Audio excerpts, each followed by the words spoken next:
Iran is on war alert. U.S. naval assets are amassing in the Arabian Sea, and the alarm bells are ringing for yet another military showdown in West Asia. With daggers already drawn, Iran and the United States are seemingly positioning themselves. Reports are also emerging of Iranian Supreme Leader Ayatollah Ali Khamenei bunkering down. Here's a report.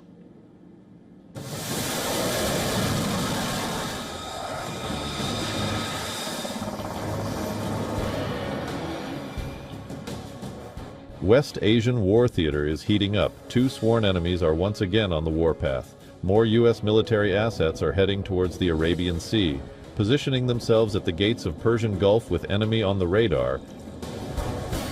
Iran's Supreme Leader Ayatollah Khamenei has gone in hiding. The Supreme Leader is reportedly shifted to a bunker in Tehran. Iran's president has already issued a warning. Any attack on Iran will be considered an act of war with Supreme Leader in bunker. His third son, Masoud Khamenei, is reportedly working as a de facto leader, coordination between the executive branches of the government and security forces. Tensions are running high in and around Iran, especially after widespread protests swept the country. The protests were put down using force, but it exposed the vulnerability of Islamic Republic. And 28 days since it was ignited, Iran still faces an internet shutdown. The killing on the streets of Iran may have subsided, but the brutality continues. The violent repression of the Iranian people does not solve any of the country's problems. On the contrary, it creates conditions for further human rights violations, instability and bloodshed. The military buildup in the Arabian Sea was set in motion at the peak of these protests. When U.S. President promised Iranians that help is on the way, Tehran doubled down on this treat and warned attack on U.S. military assets in West Asia in response. Donald Trump has toned down the rhetoric since then, but has refused to take the strikes off the table. USS Abraham Lincoln is on its way to the Arabian Sea. U.S. Central Command has confirmed the presence of Air Force F-15E Strike Eagle in West Asia, and total number of U.S. troops in the region has surged to 50,000 personnel. U.S. CENTCOM Chief ADM Brad Cooper is also in West Asia, meeting top Israeli officers. Tehran, on the other hand, is also taking aggressive posture. Country's military says it is more ready than ever. IRGC. The sworn loyalists of Islamic Republic are drawing the red line for U.S. top Revolutionary Guards. Commander Ahmad Vahidi has vowed a strong response if U.S. decides to attack. This comes a day after IRGC chief said his forces have their finger on the trigger. The military buildup is similar to what it was before U.S. strikes on Iran's nuclear facilities last year. Both sides, separated by oceans and continents, are once again on each other's striking range, threatening the region with yet another military confrontation.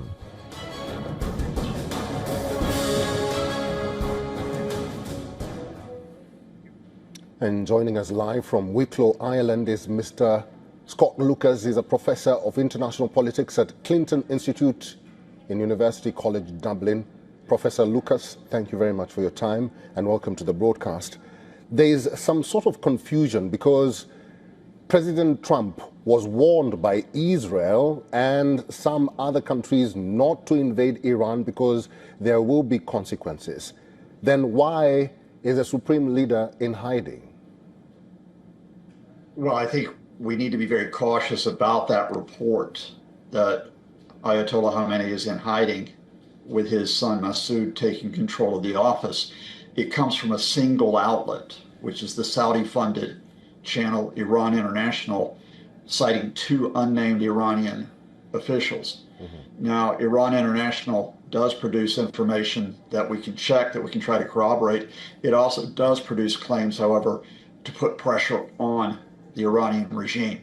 So until I get corroboration from other sources, I would stick to the facts here. I think the facts are this, that we did have the episode last June during Israel's 12-day war on Iran, where the Supreme Leader was moved to a secure location because the Israelis were trying to kill the leadership of Iran. Indeed, they succeeded in killing a number of the senior military and political leaders. We also know, however, that beyond any imminent threat of an attack, that the Supreme Leader is not in the best of health. He's 86 years old. He has been making fewer appearances. His last public appearance was 8 days ago in Tehran. And we also know that the regime is in a very tense position, not just because of those U.S. forces off the coast, but because they're still wondering where they go next after their brutal suppression of the nationwide protest. So I think the best thing of saying here is, look, I can't confirm for you that the Supreme Leader is in a bunker, but what I would say here is that the Iranian regime they are very, very tense right now, both about the psychological threat, and I think it's psychological right now posed by the United States, and also because of the risk of instability within the country. Professor Lucas, if the United States does go ahead with a strike on Iran, what could be the possible consequences to the United States, not to Iran, because Iran says they are ready for the United States? I mean, the Iranian immediate response, which is, we will fire all our weapons at you. I mean, that's standard Iranian rhetoric. I've heard it for many years. But I think even though Iran's regional position is diminished, you could talk about the fall of the Assad regime, which it supported in Syria. You could talk about its slightly diminished position within Iraq. You could talk about the damage which has been done to its ally in Lebanon, Hezbollah. It still would have the capacity to strike either directly or through its allies, such as the militias in Iran, at American bases and positions in the region. It also, I think, would have the ability to strike in a different way, which is to cause political instability in some of these countries.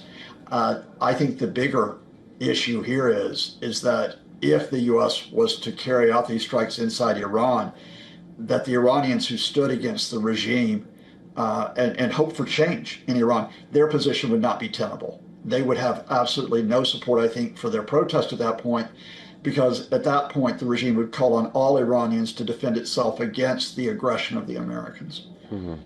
Professor Lucas, it's good to see you. We'll have to end this discussion there. Thank you for talking to us today. Thanks to you and your viewers.